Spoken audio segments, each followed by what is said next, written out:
அன்பார்ந்த முருக பக்தர்களுக்கு வணக்கம். நான் ஜெயமேஸ் கோபி. என்னோட முருகர் ஆராய்ச்சியில் நான் நிறைய விஷயங்கள் முருகப்பெருமான் உணர்த்தியிருக்காரு, காட்டியிருக்காரு. அதில் 1840 ஆண்டுலேருந்தே முருகர் சம்மந்தமான ஒரு சர்ச்சை இருந்திருக்கு. வட இந்திய கடவுளா, தென்னிந்திய கடவுளா, முருகர் தமிழ் கடவுளா, இல்லை வடநாட்டு கடவுளான்னு சொல்லி ஒரு புத்தகத்தில் ஒரு விஷயத்தை படித்து அதை ஒருத்தர் எனக்கு முருக பக்தர் எடுத்து அமைச்சார். ஸோ இன்றைக்கி மட்டும் கிடையாது, கலியுகம் அழிகிற வரைக்கும் இந்த முருகர் சார்ந்த சர்ச்சைகள், முருகர் உங்கள் கடவுள், முருகர் எங்கள் கடவுள்னு சொல்லி அதை முருகரே உருவாக்குறாருன்றதான் ஒரு பெரிய உண்மையே. நான் கரெக்டாக ஒரு வாரத்துக்கு முன்னாடி ஒரு விஷயம் சொல்லியிருந்தேன். அந்த விஷயம் என்னென்னா, குறுக்குத்துறை முருகர் கோவிலேருந்து பதிவு பண்ணியிருந்தேன்.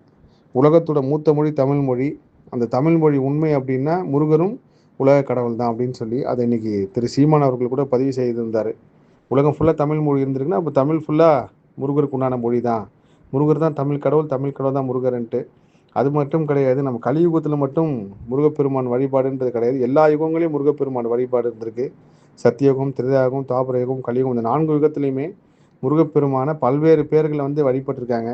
சமீபத்தில் என்னோட முருகர் ஆராய்ச்சியில் குஜராத் முதல் கொண்டு அங்கே அந்த யதுவாசன்னு ஒருத்தர் இருந்திருக்காங்க. அவங்க 4 யுகங்களையும் பயணப்பட்டு முருகப்பெருமானை வழிபட்டிருக்காருன்ற ஒரு பெரிய உண்மையை உணர்ந்தேன்.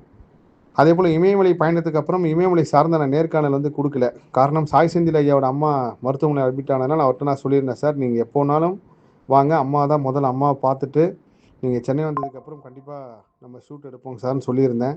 இமயமலை சார்ந்து உங்கள் சேனல் தான் சார் பேசுன்றதை நான் பதிவு செஞ்சது. அது விரைவில் அந்த படப்பிடிப்பு நேர்காணல் நடந்து முடிஞ்சு நீங்கள் காணொலியாக பார்ப்பீங்க.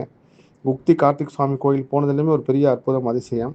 ஸோ முருகர் இந்த கடவுள் அந்த கடவுள்லாம் முருகர் நம்மளோட சோல்மேட், நம்ம ஆன்மாவோட கனெக்டாக இருக்கார். நான் ஒரு 2 மாதத்துக்கு முன்னாடி ஒரு விஷயத்தை இழக்கிறேன். அதுக்கப்புறம் முருகர் அதை எனக்கு டபுளாக கொடுக்குறாரு. அதையும் முருகர்கிட்ட நான் நன்றி சொன்னே தவிர, இழந்த போது நான் முருகரை திட்டலை. எனக்கு முருகர் கொடுத்தப்ப நான் ரொம்ப பெருமையாக சந்தோஷமும் படலை. கொடுப்பதும் முருகனே, கொடுக்க வைப்பதும் முருகனேன்ற அந்த நீங்கள் எப்போ சமநிலையான மனசுக்கு வரீங்களோ அப்போ இறைவன் சக்தியும் இந்த இயற்கை சக்தியும் கூட பேசுறதை நீங்கள் படிப்படியாக உணரலாம்.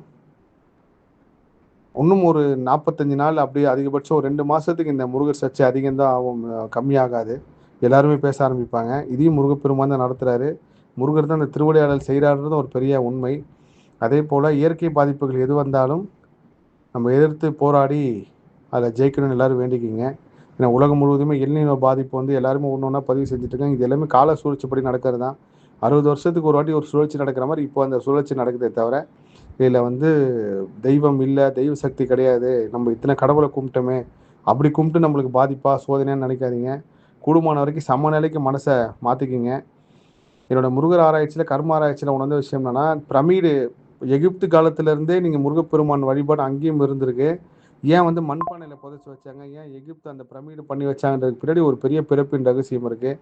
கண்டிப்பாக அதை பிகைன் பக்தி நேர்காணலை நான் பதிவு செய்கிறேன். எல்லா புகழும் முருகனுக்கே. நன்றி.